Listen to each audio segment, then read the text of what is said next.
Hello, my name's Nick Brunger and I'm a collector of stories. Stories from Carmarthenshire's past. I know lots of stories from history. I know lots of weird stories, but I also collect local legends as well. Legendary tales like this one. I've got a bull, a great white bull, and it's my pride and joy. It's market day in Carmarthen, and we're in the bar of the drovers. And there's Rees ap Einen. Rees is the richest farmer in the whole of the county, and he's boasting to everyone in the bar about his latest purchase. Oh, you should see this white bull, boys. He's the finest creature you ever did see, and he's mine, all mine. Cost me a pretty penny, I can tell you, too. Shush, shush, shush, comes a voice from the darkness. There's an old boy sitting in the corner. He's got a hood over his head. Not so loud. Don't you know Tom Sion Cati's in town? And if he heard you boasting about your great white bull, why, he would steal him from you like the black-hearted rogue that he is. He'll never steal that bull from me, said Rees. Why, I would guard that bull better than I'd guard my own daughter. Everyone in the bar knows who Tom Sion Cati is.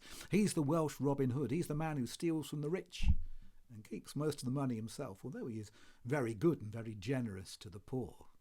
I don't know about your daughter, the old man said, but I'll bet you any money you like that he'll steal that bull from you. And here's 5 guineas, says Tom Sion Cati. He'll steal the bull by the end of this week. Done, said Rees. Shake my hand. And whose money will I be taking? At which point the old boy steps out of the shadows, throws back his hood, and everyone in the drovers recognises Tom Sion Cati, master of disguise. Well, Rees may have been halfway drunk, but he knew there was no way the outlaw was going to steal the bull from him. I mean, not now that he'd given him some warning. But Tom said, let me see, he said. It'll take me, 3 days to plan the stealing of it, but once those 3 days are gone, your bull is as good as gone. Well, Rees set off for home that night, determined to make plans to safeguard the bull. He instructed his bailiff to guard it as much as he possibly could. What he did was he kept the bull in a strong stone shed, stone on 3 sides, with a great strong wooden door. And that door was protected with a chain attached to a bell which would ring like the clappers if anyone tried to get in that way. And there was also 2 padlocks, the best he could find on the front. As for the back of the shed, well, that was the weakest point, perhaps. But on the other side of those stout wooden planks, there was a pool of muck and dung, all the slurry from the farmyard. It stank to high heaven. No one would ever think of breaking in through there. Not unless your name was Tom Sion Cati. Well, Tom set off for the farm that night, knowing that a proper watch wouldn't be kept until 3 days were off. He had with him a crowbar, he had a bag of nails and a hammer, he had some oats in a little sack, and he also carried with him 2 old pairs of farm boots. When he got to the farm, he held his nose, plunged through the muck. Oh, it was disgusting. But it was worth it if he was going to steal that bull and win those 5 guineas.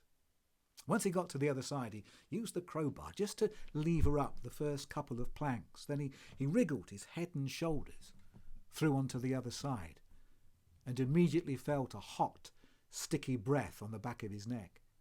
He craned his head round, and there was the bull, breathing at him through its nostrils, pawing on the ground with its hoof, clearly frightened.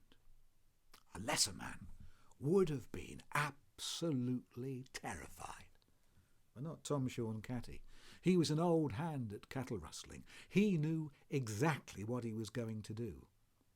He took the bag of oats and fed those oats to his creature by hand, and he stroked his muzzle, and he sang and he crooned to it until the great beast was absolute putty in his hands.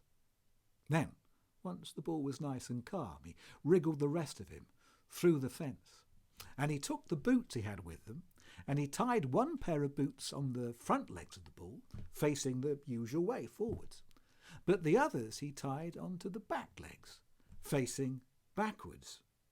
It's the strangest thing you ever did see. And then he used the crowbar to very carefully and very quietly open up a bull-sized gap, led the bull through it. Then once the creature was on the other side, he used the hammer and nails and the sack to muffle the hammer, to gently put the planks back in place. So you couldn't tell anyone had got through that way, nor led a bull out. Then he led the creature through the muck, which meant they left 2 sets of boot prints, 2 heading towards the back of the shed and 2 facing in the other direction.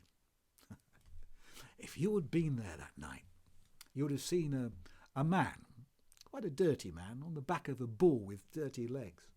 But the bull's great head and its back and its flanks absolutely glowed in the moonlight. The man was whispering to himself, "I've got a bull, a great white bull. Now it's my pride and joy."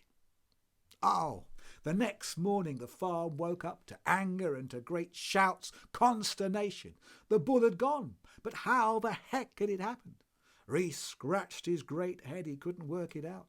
There were 2 sets of footprints going to and from the back of the shed, obviously. The outlaw had accomplices, but no sign at all of the bull. How on earth had he spirited it away? "I had a bull, a great white bull. It was my pride and joy." We're back in the drovers, and there is Rhys-ap-Rhys-ap-Einan drowning his sorrows. But I tell you, he must have used magic, boys, for there wasn't a sign at all of that bull. He must have spirited it away. It must be magic, or witchcraft. "Not witchcraft," said a voice from the darkness. And there once again was Tom, Sion, Cati. "But a great deal of cunning, I'll grant you, sir. And that is 5 guineas you owe me." For a moment, everyone in the drovers thought that Reese was going to murder the outlaw. But then his great ruddy face creased into a smile, and Reese began to laugh, and he laughed and he laughed and he laughed, and he paid the man his 5 guineas, because he knew that he had a story to tell for the rest of his days about the time that the greatest outlaw in the whole of Wales had stolen his great white bull.